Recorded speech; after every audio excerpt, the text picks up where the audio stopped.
Submission Underground will be showed on UFC Fight Pass May 12th. Card is coming together. Tickets are on sale. I'll tease you guys a little bit. Bo Nickel, who won the Hodge Award, okay? ESPN, main event, if you will, last match of the night. Somewhere and for some reason, and I don't know what in the hell was missed here, somewhere he calls out Ben Askren. Well, what's Ben supposed to do other than accept? But where are they going to wrestle? So I get a hold of both of them and go, let's do it in Submission Underground. We'll do this. We'll go takedowns only. Best of 7. So first 1 to 4, matches stop, raise their hand. Everybody's going to understand that. Everybody's going to have fun, right? Instead of trying to explain this to the submission grappling audience, everybody's going to get the takedown. And everybody wants to see that match. So let's do it. Boom. They're both in. On board, whole thing's locked up. Bo Nickel calls back. He goes, look, I didn't look at my calendar. I have the World Team Trials the next weekend.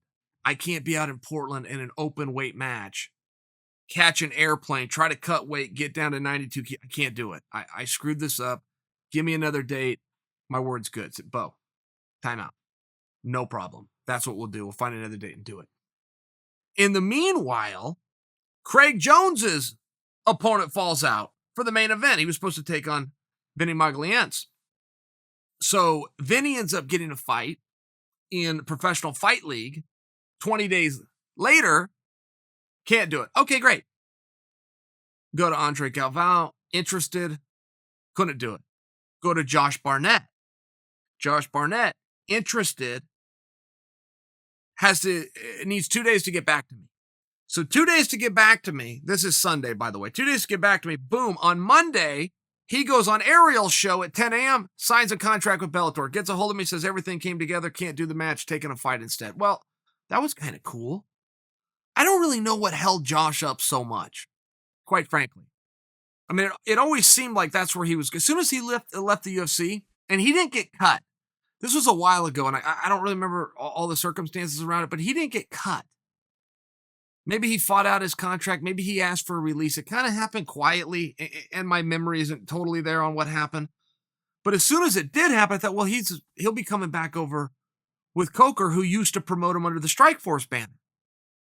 And it just didn't happen. Josh didn't come. Then we had a heavyweight tournament coming up. I think, okay, Josh is going to get announced. He's going to jump right into the tournament. Didn't happen. And then there was a little bit of time somewhere along the way where Fedor needed an opponent. I can't remember what happened, but somewhere along the way, Fedor was looking for an opponent, which again ties back to Josh Barnett and ties back to a fight that people have been wanting to see since the Affliction days. I'm one of those people. I wanted to see that fight. No Josh Barnett. So he goes on Ariel's show. He pulls out a piece of paper, doesn't even alert Helwani as to what he's doing. Ariel said, what are you doing? Hey, Josh, we're live. If you're going to work this into my segment, you got to bring me in. What are you doing? So then Josh holds it up and shows Ariel, and boom, he'd signed a Bellator contract. But one thing that was interesting about it, I can at least tell you with my experience with Bellator, when I signed with Bellator, the day of signing the contract was also the day I signed a bout agreement. Meaning I knew who my opponent was, I knew what the date was, I knew what the weight class was. I now have something to tell the world. Not just I signed, and if you would like to see me, mark this date or show up to this venue. So that's what I was waiting for with Josh.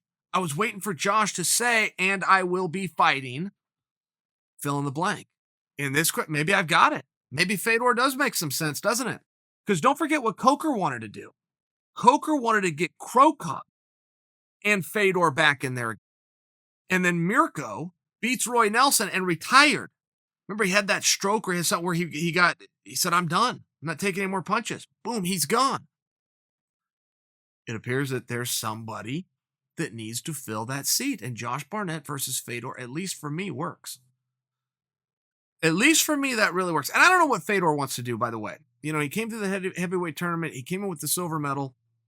A lot of us thought that either way he was going to ride off into the sunset. But there's been no talk of that.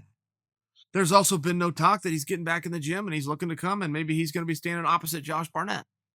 What I would offer for you guys, get your predictions in now because I'm guessing, I'll bet you I'm right, that Josh is sitting on it.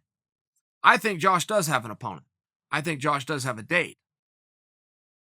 Loosely, I think it could be with Fedor, but there's other guys in there. There's other guys, so I'm not bullish on that. But I do think that Josh is holding back, and I think that maybe I have inside knowledge by him calling me and going, "Hey, I can't take on Craig because I got this fight coming up." Which I remember thinking, you didn't announce a fight. You only announced that you had a contract. So I think Josh is sitting on something.